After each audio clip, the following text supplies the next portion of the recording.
Hi, Framer looks free until you're ready to launch your website. In this video, I'm going to compare the pricing plans of Framer, which is best for you for your business website. So, let's dive into the video and I'll explain everything you need to know to launch your website with Framer. Okay, so here I have three plans, but you get four plans. One is the free plan of Framer. You get started with Framer, which is completely free. You can build as many sites you want to build with Framer, and when you are ready to launch, then these plans comes into play. So with free plans, if you don't have any plans with Framer, then the link is given in the description, which you can click and you can get your free plan with Framer, right? And once you get these pro plans, any of these plans, I get commission out of it, right? So so that is what I wanted to tell you first. Okay, so now as you can see here on my page, I am on Framer's pricing page and I have pricing in my local currency, right? In my Indian rupees. Since I'm from India, I have in Indian rupees. If you are from US, then it will be in USD, right? But it will be a different price in USD. So they have total three plans: basic, pro, and scale. Basic is for, let's say, if you are building a personal website, let's say a CV or resume website, or if you're building a freelancer portfolio website, right? Then this plan is totally for you because you don't need many features since you have, let's say, 1 to 2 pages of website. But pro plan, let's say if you are building 5 to 10 pages or 5 to 15 pages of website, then you should go with pro plan because you get much more features. Let's say if you are a medium size or let's say above medium size business, then this plan is totally for you because in these you get so many things. As you can see, you get roles and permissions. You can add editors or you can add users to your Framer site who can design, who can add content. Then you need these roles and permissions. You get site redirects. If you look at here, you don't get that, but here in this pro plan you have site redirects. That means you can add 301 redirects to your Framer site with this pro plan, because if you are, let's say, migrating your website from WordPress, Webflow, Squarespace, or Wix, then sometimes you may change your URL, right? Then you need these site redirects to redirect your old pages to the new URL. You get A/B testing and multiple locales, but these are add-ons. I will discuss these in detail in a while in this video, right? Then you have the scale plan. The scale plan, it's up to you. You pay monthly or annually, but this one is for annual only. And this basic and pro plan, you can choose monthly and annual plans, right?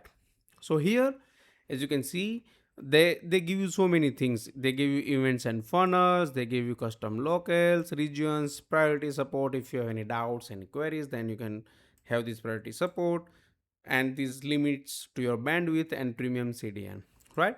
So scale plan is for those who have a large website and wants to add multiple users and permissions to their users to manage their website, right? But frankly speaking, I have built many websites with Framer in the last 3 years, and we mostly use these two plans, basic and pro. We hardly chose this plan yet, right? So uh, uh, I think pro plan is best if you have a business website, more than one pages, 2 pages website. Then go with pro plan because I'm sure you'll have blogs, you can add team members with CMS, right? This has CMS, but it has some limitations. I'll discuss in a while. So this is for businesses like yours if you are a large business, and this one is for one page websites, right? So let's discuss this in detail. So let's say basic plans. Here you can connect your custom domains with all these plans, and you have limits, right? This is fixed and flexible, as I told you, right? With scale plan you get this flexible of the limits. Side pages with this basic you can only build 30 pages.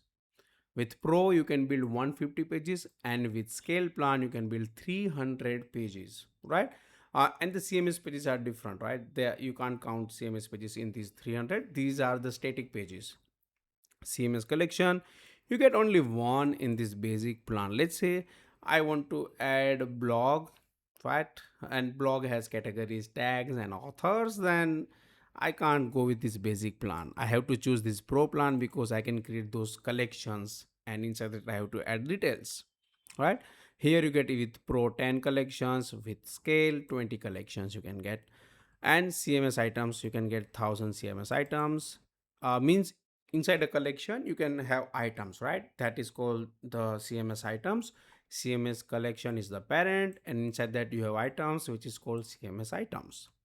And you get 2500 in the pro and 10,000 in scale plan, right? This bandwidth, these are like how much content you can, or let's say you have limits to your upload. You can have images, videos, and files and everything that you can put in your website.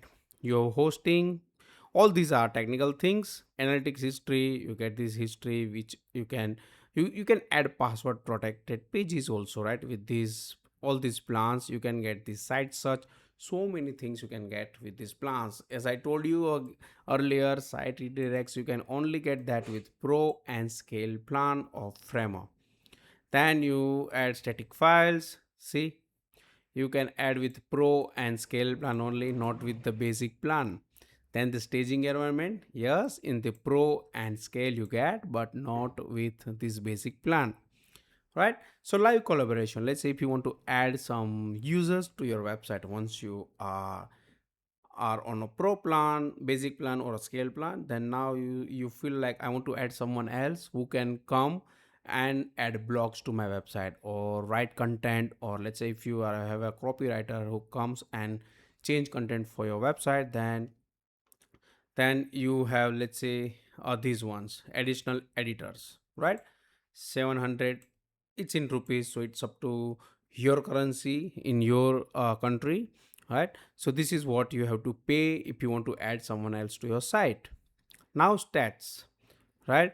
The maximum number of users with edit access. See, these are uh, there are some constraint to it, but it's fine. You can go with this is fine if your one person business can have one page website, if if that's possible for them to have, right? Otherwise this is perfect. And expert access, they get the expert access roles and permission. In these you can't get any permissions and roles. Let's say design, they can only access the CMS, they can only access the design part of your site, right? That comes under these roles. And as you can see here, view, edit, content, design, and deploy, right?